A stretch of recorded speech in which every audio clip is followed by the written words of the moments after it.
Winter Driving Survival Guide, Tires, Tech, and Tactics. Winter roads turn deadly fast. Ice, snow, and black ice claim thousands of lives annually. But with the right tires, tech, and tactics, you can drive confidently through the worst conditions. Tires, your first line of defense. Forget all-season tires. They're useless below 45 degrees. Invest in winter tires with deeper treads and softer rubber that stays grippy in freezing temps. Look for the Three-Peak Mountain Snowflake symbol. Studded tires excel on glare ice but wear faster on dry roads. Rotate them seasonally and maintain 32-35 psi cold pressure. Pro tip, replace tires every 5 to 6 winters, even with tread left. Rubber hardens and cracks. Tech, let your car do the work. Modern vehicles pack winter lifesavers.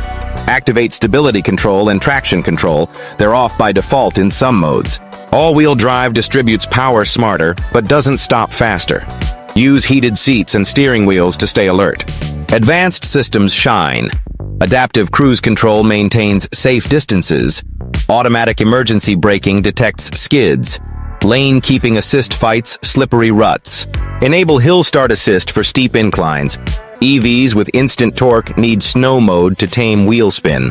Tactics, drive like your life depends on it. Slow is survival. Drop speed 20-30% and double following distance. Brake early and gently. ABS prevents lockup, so keep feet planted. Steer into skids. Front wheel slide. Ease off gas. Rear slide. Countersteer smoothly. Avoid cruise control on ice. Pack essentials: blanket, flares, shovel, sand, booster cables, water. Check weather apps for black ice warnings. It's invisible until too late. Master these and winter becomes just another season. Practice in empty lots first. Your car's tech is smart, but defensive driving keeps you alive.